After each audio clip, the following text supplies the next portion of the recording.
علیہ الصلوۃ والسلام کا چلنا پھرنا،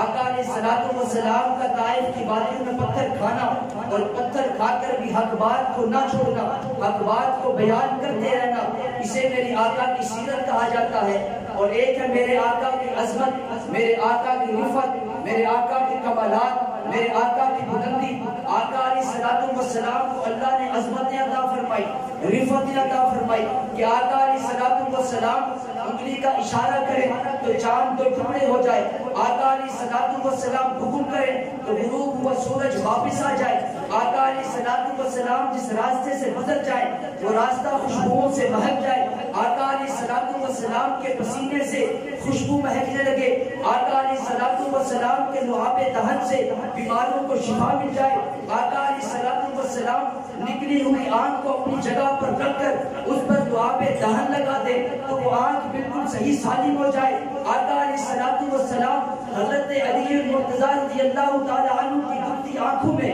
اپنا لعاب دہن لگا لیں تو حضرت علی کی دکھتی ہوئی آنکھیں ٹھیک ہو جائیں، آقا علیہ الصلوۃ والسلام اپنا لعاب دہن سیدنا صدیق اکبر کی ایڑی پر لگا دے تو سانپ کا زہر ختم ہو جائے، اسے میرے آقا کی عظمت اور کمالات کہا جائے۔ اور ایک ہے میرے آقا کی صورت، میرے آقا کا چہرہ، میرے آقا کی زلفیں، میرے آقا کے دانتوں کی چمک، میرے آقا کی زلفوں کی واللیل کی اللہ کی قسمیں، آقا علیہ الصلوۃ والسلام کے دانتوں سے روشنی بھی نکلے تو سوئی بھی مل جائے، آقا علیہ الصلوۃ والسلام کے جسم سے پسینہ نکلے تو پسینہ ایسی خوشبو والا کہ سارے مکہ کے سردار، سارے مکہ کے لوگ اس صحابی سے پوچھیں جو رسول اللہ کے پسینے کے چند قطرے اپنے جسم پر مل کے آیا ہے، مکہ کے سارے سردار پوچھنے لگ جائیں کہ بتاؤ تو صحیح یہ خوشبو تم نے کہاں سے خریدی ہے، دنیا کے کون سے بازار سے یہ خوشبو خریدی ہے؟ ہم نے بڑے بڑے بازاروں کی خوشبوئیں استعمال کی ہیں، ہم نے بڑی بڑی مہنگی خوشبوئیں استعمال کی ہیں، لیکن ایسی خوشبو آج بھی ہم نے نہیں، آج تک ہم نے بھی نہیں سنی۔ اسے میرے آقا کا حسن و جمال کہا جاتا ہے، حضور کا حسن و جمال بھی آتا، حضور کی سیرت و کردار بھی آتا، اور آقا علیہ الصلوۃ والسلام کی عظمت بھی آتا۔ اور حضور صلی اللہ علیہ وسلم کے جب حسن و جمال کی بات آ جائے، آقا علیہ الصلوۃ والسلام کا حسن و جمال ایسا کہ امی عائشہ صدیقہ رضی اللہ تعالی عنہ فرماتی ہیں کہ مصر کی عورتوں نے حضرت یوسف علیہ السلام کے حسن کو دیکھا تھا اور حضرت یوسف کے حسن کی داغ نہ لا کر کے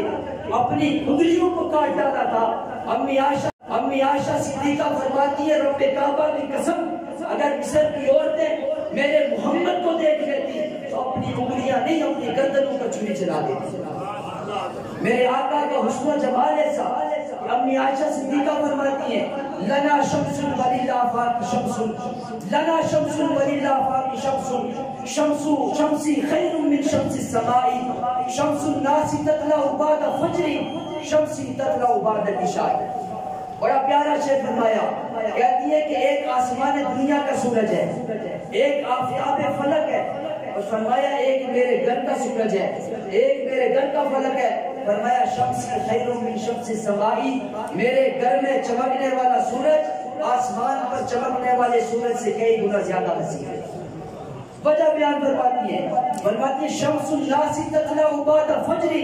شمسی تطلع بعد العشاء، کہ لوگوں کا سورج تو فجر کے بعد طلوع ہوتا ہے اور میرا سورج رات ڈلنے کے بعد طلوع ہوتا ہے۔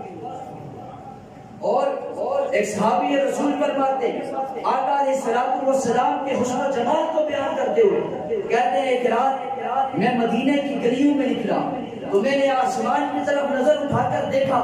تو آسمان پر چودھویں کا چاند چمک رہا ہے اور چاند اپنے دو جوبن پر ہے، چاند کی چمک، چاند کی روشنی، چاند کی رعنائی وہ اپنے جوبن پر ہے اور چاند پورے آب و تاب کے ساتھ چمک رہا ہے۔ میں نے اس چاند کو دیکھ کر دل میں سوچا کہ یہ چاند کتنا حسین ہے، یہ چاند کتنا پیارا ہے، اس نے مدینے کی گلیوں کو روشن کر رکھا ہے۔ وہ صحابی فرماتے ہیں میں تھوڑا آگے چلا، میں مسجد نبوی میں پہنچا تو میں کیا دیکھتا ہوں کہ مسجد نبوی کے صحن میں آفتاب نبوت جگمگا رہا ہے، مسجد نبوی کے صحن میں رسول اللہ صلی اللہ علیہ وسلم تشریف فرما ہے۔ وہ صحابی رسول کہتے ہیں کہ میں نے آقا علیہ الصلوۃ والسلام کے چہرے کو دیکھا تو آقا کا چہرہ بھی چمکتا ہوا نظر آیا، آقا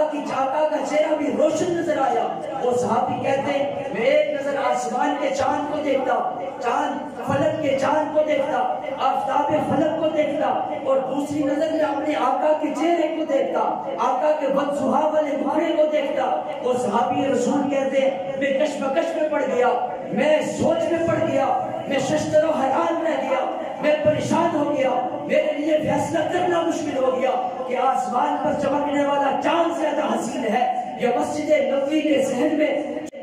صحن میں چمکنے والا آفتاب نبوت زیادہ حسین ہے۔ پھر وہ صحابی رسول فیصلہ سناتے ہیں۔ صحابی رسول کہتے ہیں کافی دیر دیکھنے کے بعد، جائزہ لینے کے بعد آسمان فلک پر چمکنے والے چاند کو بھی دیکھا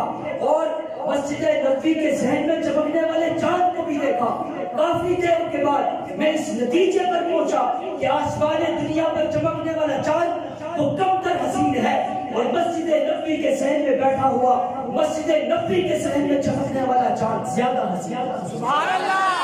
اسی لیے کسی نے کہا کہ چاند سے تشبیہ دینا یہ بھی کوئی انصاف ہے، چاند سے تشبیہ دینا یہ بھی کوئی انصاف ہے، اس کے منہ پہ چھائی یا مدنی کا چہرہ صاف ہے۔ سبحان اللہ۔ یہ میرے آقا کا حسن و جمال ہے۔ حضور کی جتنی سیرت بیان کر دی جائے، حضور کی سیرت کا حق ادا نہیں کیا جا سکتا۔